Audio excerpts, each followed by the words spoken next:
اعوذ باللہ من الشیطان اللعین الرجیم بسم اللہ الرحمن الرحیم قال رسول اللہ صلی اللہ علیہ وآلہ وسلم حسین منی وانا من الحسین۔ جناب حجت الاسلام علی جناب روح اللہ سید محمد موسی صاحب، سرپرست اعلیٰ جناب سید مشتبہ موسی صاحب، ہمارے کارگل سے ایکس ایم ایل اے جناب اصغر کربلائی صاحب، جناب اشرف صاحب لے سے، اور تمام حضرات جو تشریف فرما ہیں، حضرات علماء، خطبہ، مومنین۔ میں نے بڑی مشہور و معروف رسول اسلام کی حدیث جس میں ارشاد ہو رہا ہے کہ حسین منی وانا من الحسین، حسین میرا مجھ سے ہے، میں حسین سے ہوں۔ حدیث کے دو جز ہیں، پہلا جز ہے حسین منی، حسین مجھ سے ہے، دوسرا جز ہے وانا من الحسین، اور میں حسین سے ہوں۔ یا رسول اللہ، پہلا جز تو ہماری سمجھ میں آتا ہے کہ حسین منی، حسین مجھ سے ہے، آپ نانا ہیں، حسین نواسے ہیں، ہر نواسا اپنے نانا سے ہوتا ہے، ہر بیٹا اپنے باپ سے ہوتا ہے۔ یہ آپ کیا فرما رہے ہیں کہ وانا من الحسین، اور میں حسین سے ہوں؟ ممکن رسول جواب دیں کہ 3 شعبان سے 10 محرم سن 61 ہجری تک حسین مجھ سے ہے، 10 محرم سن 61 ہجری سے صبح قیامت تک میں حسین سے ہوں۔ اسلام حسین سے ہے، دین حسین سے ہے، شریعت حسین سے ہے، آبرو کعبہ حسین سے ہے، آبرو مسجد حسین سے ہے، اللہ اکبر کی صدا حسین سے ہے۔ عزیزان محترم، ہم سب اس وقت انجمن انقلاب مہدی کی جانب سے منعقد عاشورہ اور ہمارا آج کے عنوان سے اس عظیم سیمینار میں ہم سب یہاں کے اوپر جمع ہوئے ہیں۔ مجھے جناب حجت الاسلام موسی صاحب نے حکم دیا کہ تم آ کے اس میں تقریر کر دو۔ بہرحال میں آپ کے سامنے حاضر ہوں۔ عزیزان محترم، عاشورہ اور ہمارا آج ہماری ملت کو، ہماری قوم کو، ہمارے بچوں کو عاشورہ سے درس لینا چاہیے ہے، اور عاشورہ سے سیکھنا چاہیے ہے۔ عاشورہ میں ہوا کیا تھا اور آج ہو کیا رہا ہے؟ عاشورہ میں، عاشورہ سے پہلے 26 رجب سن 60 ہجری کو محمد کے نواسے علی و فاطمہ کے بیٹے امام حسین سے بیعت مانگی گئی تھی، اور بیعت مانگنے والا یزید تھا جو ابو سفیان کا پوتا تھا، وہ محمد کے نواسے سے بیعت مانگ رہا تھا۔ حسین ابن علی نے 26 رجب کو انکار بیعت کیا۔ بیعت کیا ہے؟ بچے سنتے چلیں، بے عربی کا لفظ ہے، بے کے معنی ہے بیچنا۔ عاشورہ میں ہوا کیا تھا؟ یزید حسین سے بیعت مانگ رہا تھا، یعنی حسین کو خریدنا چاہتا تھا۔ اپنے زمانے کی 2/3 دنیا کا مالک اکیلا یزید تھا، جس کے دور اقتدار میں سورج ڈوبتا نہیں تھا۔ یزید جس کو دیکھتا تھا اس کو خرید لیتا تھا، جس کو دیکھتا تھا اس کو اپنے قبضے میں کر لیتا تھا، مگر وہ جانتا تھا ساری دنیا کی بیعت ایک طرف، محمد کے نواسے علی و فاطمہ کے بیٹے حسین کی بیعت ایک طرف۔ لہذا وہ چاہتا ہے کہ حسین بیعت کرے۔ جب دربار ولید میں حسین ابن علی آئے ہیں اور ولید کہتا ہے کہ حسین سر دو یا بیعت کرو، یزید کا یہ پیغام ہے، تو حسین ابن علی نے کہا کہ میں یزید جیسے نجس اور گندے کے ہاتھ پر بیعت نہیں کر سکتا ہوں، بلکہ میں انکار کر رہا ہوں۔ اور حسین وہاں سے کھڑے ہوئے تو ولید کے پہلو میں مروان بیٹھا تھا، کہنے لگا اے ولید، اگر آج یہاں حسین زندہ بچ کے چلے گئے تو تم خون کے دریا کو عبور کر کے حسین تک پہنچ پاؤ گے، لہذا حسین کو یہیں پر قتل کر دو۔ عزیزان محترم، یہ 26 رجب سن 60 ہجری کی ایک سازش تھی، ایک بہت بڑی، کہ حسین سے بیعت لی جائے۔ حسین کا ہاتھ آدم کا ہاتھ تھا، نوح کا ہاتھ تھا، ابراہیم کا ہاتھ تھا، موسیٰ کا ہاتھ تھا، عیسیٰ کا ہاتھ تھا، محمد کا ہاتھ تھا، علی و فاطمہ کا ہاتھ تھا، امام حسن کا ہاتھ تھا، اور خود حسین کا ہاتھ تھا۔ وہ چاہتا تھا کہ ہم اس ہاتھ کو خرید لیں اور حسین سے بیعت لے لیں۔ حسین ابن علی نے عاشورہ کے روز کربلا میں روز عاشورہ طالب بیعت کی کلائی پکڑ کے توڑی۔ سنیے عزیزان محترم، طالب بیعت کی کلائی پکڑ کے توڑی، اور حسین نے زمانے کو یہ درس دیا کہ چاہے تمہارے سامنے جتنی بڑی طاقت کیوں نہ ہو، جتنی بڑی حکومت کیوں نہ ہو، پہلے تم یہ دیکھ لو کہ تم حق کے راستے پر ہو کہ باطل کے راستے پر ہو، تم سچائی کے راستے پر ہو کہ جھوٹ کے راستے پر ہو۔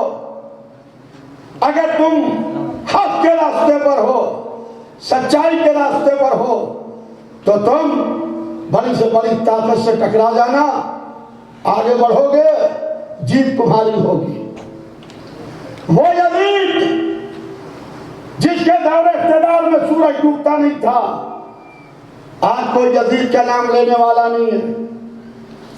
اور وہ حسین جو کربلا میں، عراق میں،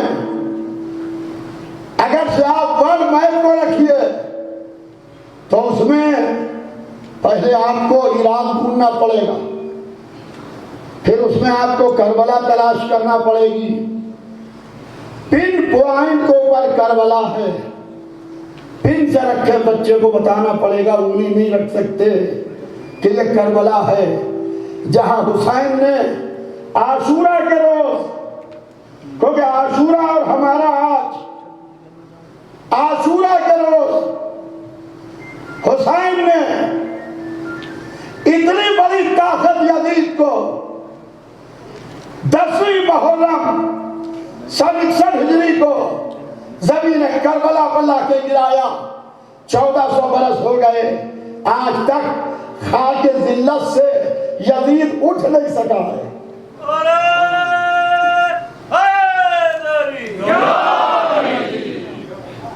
1400 برس ہو گئے، آج تک خاک ذلت سے اٹھ نہیں سکا ہے۔ پوری دنیا میں یزید یزید تھا سن 61 ہجری میں۔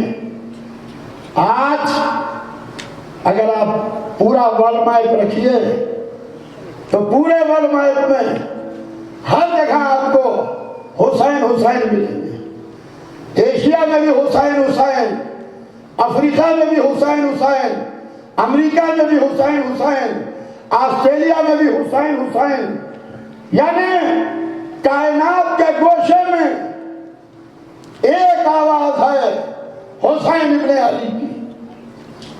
تو حسین نے عاشورہ میں کیا کیا تھا؟ حسین نے روز عاشورہ کربلا میں لڑائی اس کربلا میں تلوار نہیں چلی، ابھی کربلا میں تیر نہیں چلے، یزید کے لشکر کا کمانڈر ہور جدھر نہر بہ رہی تھی، جدھر دولت تھی، جدھر سلطنت تھی، جدھر اقتدار تھا، جدھر کھانا و پانی تھا، اور اس کو ٹھوکر مارتا ہے۔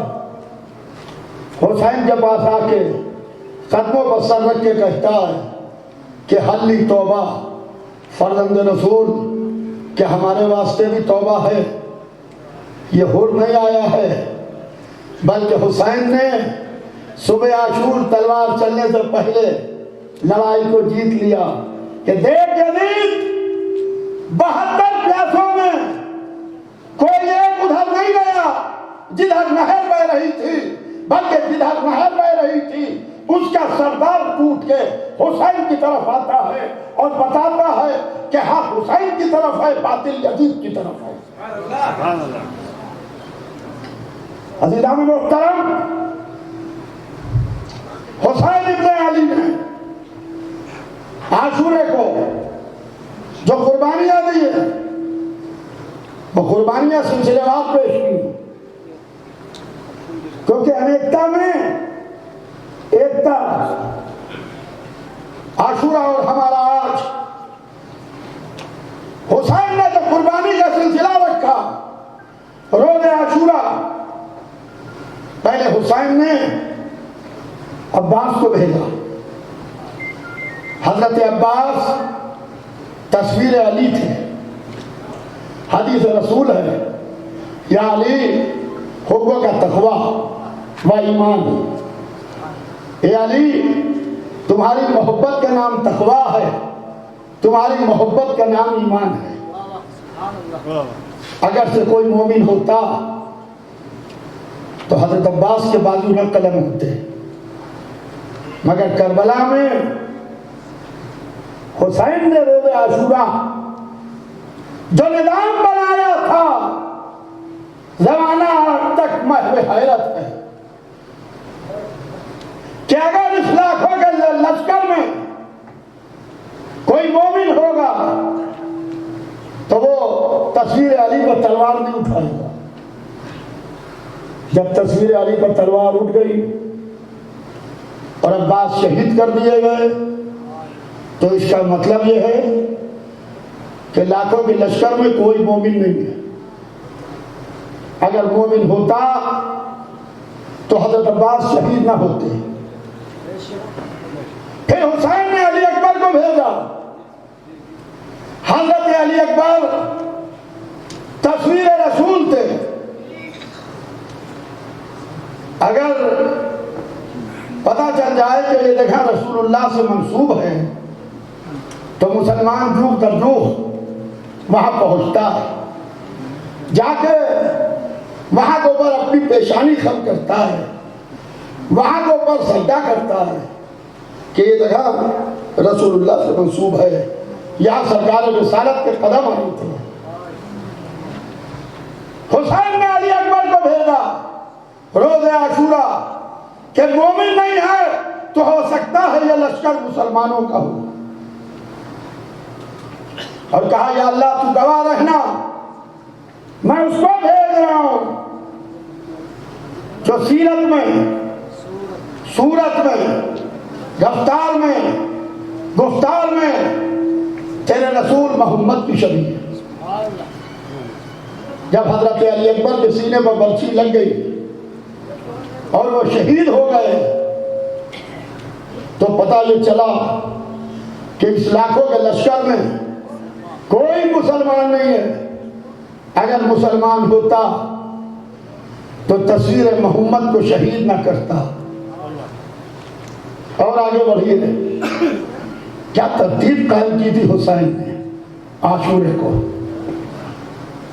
جب علی اکبر بھی شہید ہو گئے اور یہ طے ہو گیا کہ کوئی مومن نہیں ہے، کوئی مسلمان نہیں ہے، تو اب 6 مہینے کے بچے کو لے کے آتے ہیں۔ بچے کا تعلق صرف اور صرف انسانیت سے ہوتا ہے. بچے کا کوئی دھرم نہیں ہوتا ہے، بچے کا کوئی مذہب نہیں ہوتا ہے. بچے کے گریبان تک نہ قانون کا ہاتھ جاتا ہے، نہ مذہب کا ہاتھ جاتا ہے. بچہ بچہ ہوتا ہے. حسین کربلا میں عظیم قربانی جو روز عاشور حسین نے پیش کی، کیونکہ عنوان ہے عاشورہ اور ہمارا آج. انجمن انقلاب مہدی کارگل لداخ کی جانب سے علی اصغر کو لے کے آتے ہیں. آپ ہائی ویز کے اوپر روز گزرتے ہیں. اگر ہائی وے کے اوپر کسی کا بچہ پیاسا ہو اور کوئی آپ سے پوچھے کہ آپ کے پاس پانی ہے ایک بوتل، تھوڑا سا پانی میرے بچے کو دے دیجئے، ہمارا بچہ پیاسا ہے، تو آپ اس کا مذہب نہیں پوچھتے. یہ نہیں پوچھتے ہندو ہو کہ مسلمان ہو، شیعہ ہو کہ سنی ہو، سکھ ہو کہ عیسائی ہو، یہ نہیں پوچھتے ہیں، بلکہ پیاسے بچے کو پانی پلا دیا جاتا ہے. مگر عزیزان محترم، حسین 6 مہینے کے بچے کو لے کے آئے اور اپنے ہاتھوں میں بلند کر رہے ہیں لاکھوں کے لشکر میں، اور کہہ رہے ہیں یہ بچہ 6 ماہ کا ہے، یہ 3 روز سے پیاسا ہے، اسے تھوڑا سا پانی پلا دو. اگر لاکھوں کے لشکر میں کوئی انسان ہوتا تو حسین کے بچے کو پانی پلا دیتا. مگر عزیزان محترم، حسین کے 6 مہینے کے بچے کے گلے پر 3 بھال کا تیر یہ بتاتا ہے کہ اس لاکھوں کے لشکر میں کوئی انسان بھی نہیں تھا. اگر انسان ہوتا تو علی اصغر کے گلے پر 3 بھال کا تیر نہ مارا جاتا. اب سوچئے کہ عاشورہ کو حسین کا مقابلہ کن لوگوں سے تھا جو نہ مومن تھے، نہ مسلمان تھے، نہ انسان تھے. حسین ابن علی تلوار لیے کھڑے ہیں.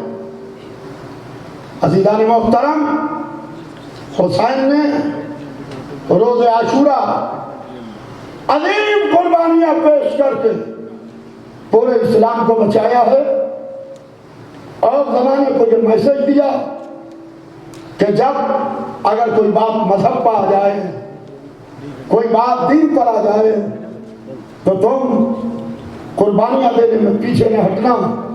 یہی عاشورہ کا میسج ہے، یہی کربلا کا میسج ہے، یہی اسلام کا میسج ہے. عزیزان محترم، کافی دیر سے آپ یہاں تشریف فرما ہیں اور میں آپ کی سبق خراشی کر رہا ہوں. میں لکھنؤ کا رہنے والا ہوں، شہر اعلیٰ لکھنؤ میں رہتا ہوں، اور میں کارگل کے حالات سے بہت اچھی طریقے سے واقف ہوں. میری بات یہاں کے ذمہ داروں سے اکثر ہوا کرتی ہے، ولو یہ میری پہلی وزٹ ہے لداخ کی، مگر میں یہاں سے بے خبر نہیں ہوں، باخبر ہوں. ہمارے اصغر کربلائی صاحب یہاں بیٹھے ہیں، اور میرے بہت سے دوست ہیں جن کو میں اکثر فون کیا کرتا ہوں. یہاں کے حالات، مومنین کے حالات، شیعوں کے حالات، مسلمانوں کے حالات، اس کے اوپر گفتگو ہوتی رہتی ہے. عزیزان محترم، میرا تعلق عالمیہ شیعہ مسئلہ بورڈ سے، یہ ہندوستان میں پھیلے ہوئے تقریباً 7 سے 8 کروڑ شیعوں کا واحد ادارہ ہے، اور وقتاً فوقتاً اپنی ملت کے لیے آواز اٹھاتا رہتا ہے. مگر ہم آپ تک نہیں پہنچ پائے، اس کا مجھے افسوس ہے. جیسے ہی آپ نے مجھے دعوت دی، میں نے اپنی مصروفیت کے باوجود اپنے موسی بھائی سے کہا کہ میں ضرور حاضر ہوں گا، اور میں آپ کے درمیان کل رات کو میری گفتگو ہو رہی تھی حجت الاسلام عالی جناب مولانا سید محمد موسی صاحب سے، تو میں نے یہ بات کہی کہ میں آل انڈیا شیعہ پرسنل بورڈ کے تقریباً 8 ممبر ایگزیکٹو کمیٹی کے لداخ سے لینا چاہتا ہوں۔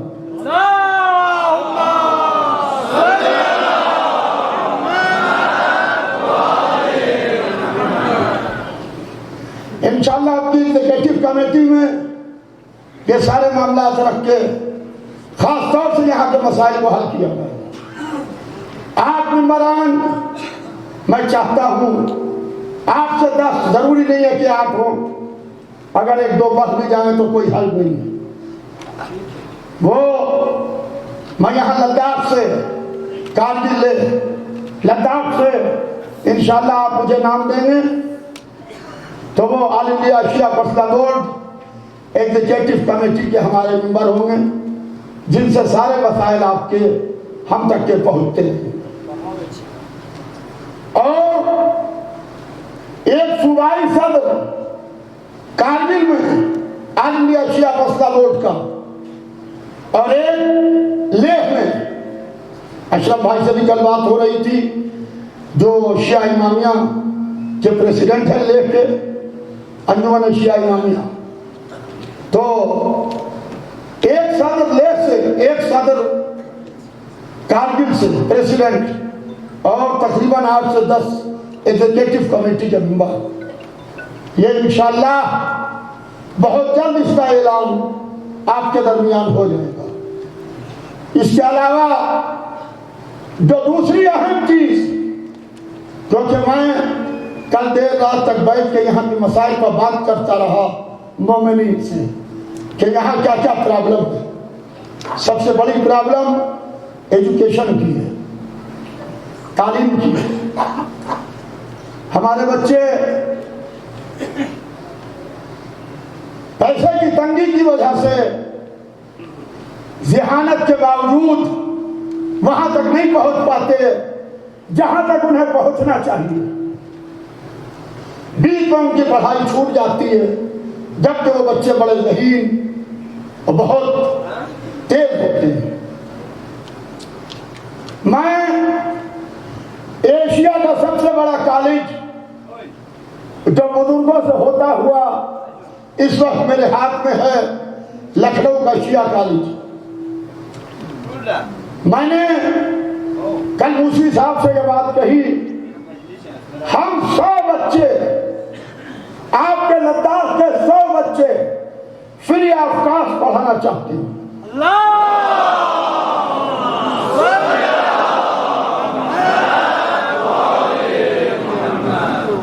100 بچے آپ اپنے بھیجیں، 100 طالب علم کو انٹر کرا کے یہاں سے ان کو graduate, post graduate, mass communication اور اس کے علاوہ جو دوسرے کورسز ہیں، لا وغیرہ، جس میں وہ انٹرسٹ رکھتے ہیں، انشاءاللہ وہ تعلیم حاصل کریں۔ ہر سال ہم 100 بچے فری آف کاسٹ پڑھائیں گے۔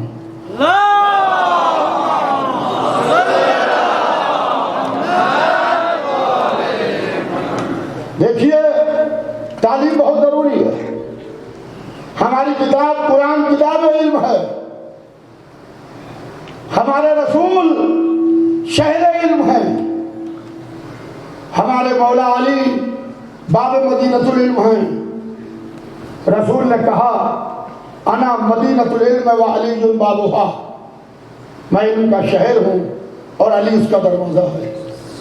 تو رسول و علی کے ماننے والے علم کے میدان میں آگے بڑھیں۔ جو بچے نجف و خم میں تعلیم حاصل کر رہے ہیں وہ وہاں حاصل کریں بے شک، مگر دنیاوی تعلیم بھی دینی تعلیم کے ساتھ ساتھ بہت ضروری ہے۔ انشاءاللہ یہاں سے بچے نکلیں، اور میں ایک چیز بتا دوں، اس سے آپ کو شیعہ کالج کا اندازہ ہوگا۔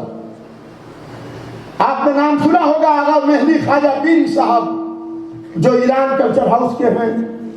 وہ ہمارے والد خطیب اکبر مولانا مرزا محمد اطہر صاحب کے شاگرد رہ چکے ہیں اور ہمارے لکھنؤ کے شیعہ کالج کے طالب علم رہ چکے ہیں. سلوات بھیج دیں محمد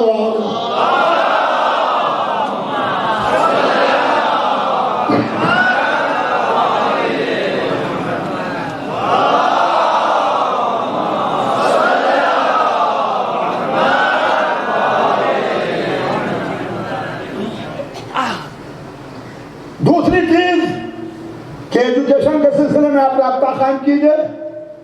آپ تعلیم کے میدان میں آگے بڑھیے, بہت ضروری ہے. جو قوموں کے پاس علم نہیں ہوتا ان قوموں کو زمانہ پیچھے چھوڑتا ہوا نکل جاتا ہے. لہذا علم حاصل کیجئے. آپ کے اماموں نے, آپ کے نبی نے علم حاصل کرنے کو کہا ہے. لہذا لکھنؤ آئیے اور آ کے یہاں پر تعلیم حاصل کیجیے.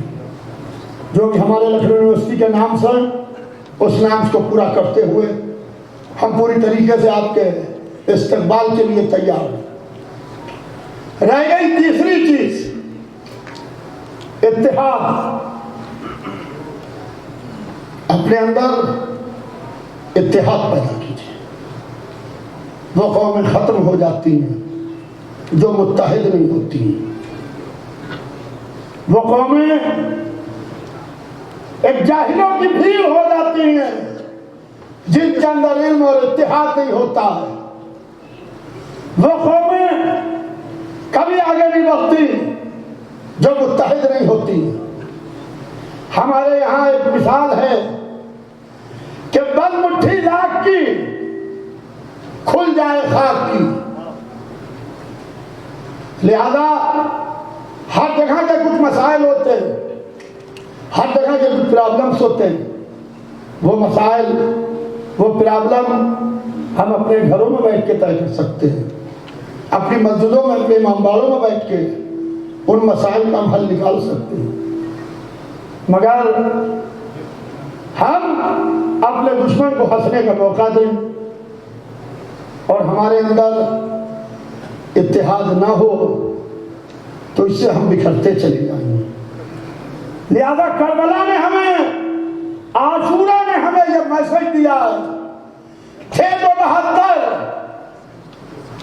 مگر ایسی یکجہتی تھی, ایسا اتحاد تھا کہ موت آگے بھاگ رہی تھی, یہ موت کا پیچھا کر رہے تھے. ورنہ زمانے کے لوگ آگے بھاگتے ہیں, موت ان کا پیچھا کرتی ہے. واحد کربلا والے وہ تھے کہ موت جن سے منہ چھپا کے بھاگ رہی تھی اور وہ موت کا پیچھا کر رہے تھے. تھے تو 72 مگر ایسی یکجہتی, ایسا اتحاد کہ ایک دوسرے پر سبقت حاصل کرنا چاہتا تھا شہادت میں کہ پہلے ہم جائیں, پہلے ہم جائیں, پہلے ہم جائیں. لہذا میں ایک ادنا آپ کا خادم ہونے کی حیثیت سے یہ آپ سے اپیل کر رہا ہوں. اور مولا علی نے جب اپنے گورنر سے تعین کیا اپنے دور اختیار میں, تو جناب مالک سے کہا کہ مالک میں تمہیں جہاں کا گورنر بنا کے بھیج رہا ہوں, وہاں تمہیں 2 طرح کے لوگ ملیں گے. ایک وہ ہوں گے جو تمہارے دینی بھائی ہوں گے یعنی مسلمان ہوں گے. ایک وہ ہوں گے جو شکل و صورت میں تمہاری طرح ہوں گے یعنی انسان ہوں گے. علی کو ہرگز یہ پسند نہیں کہ تم اپنے دینی بھائیوں کے ساتھ اچھا سلوک کرو اور جو تمہارے شکل و صورت میں تمہاری طرح ہوں ان کے ساتھ اچھا سلوک نہ ہو. لہذا آپ کے بیچ میں جو لوگ دوسرے ہیں, جو آپ کے دینی بھائی نہیں ہیں, ان کے ساتھ بھی ہمیں اتحاد سے پیش آنا ہے اور ان کی ہمیں مدد کرنا ہے. کیونکہ انیکتا میں ایکتا کا نظریہ, ہندوستان میں انیکتا میں تحفظ. ہمارے ہندوستان کی بیوٹی یہی ہے, ہمارے ہندوستان کی خوبصورتی یہی ہے کہ یہاں ہندو بھی رہتا ہے, مسلمان بھی رہتا ہے, سکھ بھی رہتا ہے, عیسائی بھی رہتا ہے. پھول اگر گلدستے میں ایک طرح کے پھول ہو تو بے شک اچھا لگتا ہے, مگر بہت اچھا نہیں لگتا ہے. اگر مختلف قسم کے پھول ہوتے ہیں تو گلدستے کی قیمت بہت بڑھ جاتی ہے. ہمارا ہندوستان وہ عظیم گلدستہ کی طرح ہے جہاں ہر مذہب, ہر مسلک کے لوگ پائے جاتے ہیں, اور باہری طاقتوں کو ہماری ایکتا اچھی نہیں لگتی, ہمارا اتحاد اچھا نہیں لگتا. لہذا میں آج لداخ سے, کارگل سے یہ میسج دے کے جا رہا ہوں کہ اس ایکتا کو نہ ٹوٹنے دیجیے, ان ہاتھوں کو توڑ دیجیے جو اس گلدستے کو توڑنا چاہتا ہے. عزیزان محترم, اس کے لیے آپ کو اٹھ کے پہل کرنا ہوگی, اس کے لیے آپ کو اٹھ کے اپنا حق مانگنا ہوگا. میں جب میری سینٹرل حکومت کے ذمہ داروں سے بات ہوتی رہتی ہے, میں کسی ایک کا نام نہیں لینا چاہتا, میرے تھوڑے بہت سیاسی رابطے بھی ہیں سینٹرل میں بیٹھے ہوئے وزراء سے, تو میں کارگل کا ذکر ضرور کرتا ہوں, کارگل کا تذکرہ ضرور کرتا ہوں, اس لیے کہ کارگل نے جو ہندوستان کے ساتھ رہ کر جو ایک مظاہرہ کیا ہے, خدا کی قسم کہ کارگل پوری دنیا کی نگاہ میں, لداخ پوری دنیا کی نگاہ میں ایک دم سے آ گیا, یہ بہت بڑی بات ہے. کچھ مسائل ہیں لیگل قسم کے, وہ بھی میرے سامنے آئے, ان کے لیے ہم سب سر جوڑ کے بیٹھے, ایک ریٹائر ججوں کا 4-5 لوگوں کی ایک ٹیم بنائیں جو آپ کی اپروچ کے اندر ہوں, ان سے وقتاً فوقتاً آپ مشورے لیتے رہیں, اور آپ کے جو وکلاء ہیں وہ ان کے ساتھ بیٹھے, وہ ان کو مشورے دیں, اور اس سے آپ آگے بڑھیں اور یہ ملت آگے بڑھے. عزیزان محترم, میں آپ کا ایک ادنا خادم ہوں, میں بہت زیادہ وقت نہیں لینا چاہتا آپ کا, اس لیے کہ آپ بھی صبح 10 بجے سے یہاں تشریف فرما ہیں مجھ حقیر کو سننے کے واسطے. ماشاءاللہ حال میں جس طریقے سے پورا حال پیک ہے, جام پیک, اور جس طریقے سے ماشاءاللہ مومنین کثرت سے آئے ہیں, یہ اس بات کی دلیل ہے کہ انجمن انقلاب مہدی کی آواز کے اوپر لبیک کہنے کے واسطے آپ سب آئے ہیں. لہذا میں آپ کا ایک ادنا خادم, آپ کا ایک ادنا بھائی سمجھ لیجئے, خادم سمجھ لیجئے, آپ کے درمیان ہوں. جب بھی آپ مجھے حکم دیجیے گا انشاءاللہ اپنے درمیان پائیے گا. بہت بہت شکریہ آپ حضرات کی زیادہ نوازی کا, بہت بہت شکریہ. For more updates, subscribe to our channel Kargil Today. Click the show links and enjoy watching the videos. Like us on Facebook and follow us on Instagram. Keep watching Kargil Today. Keep enjoying Kargil Today, the only voice of Kargil Ladakh.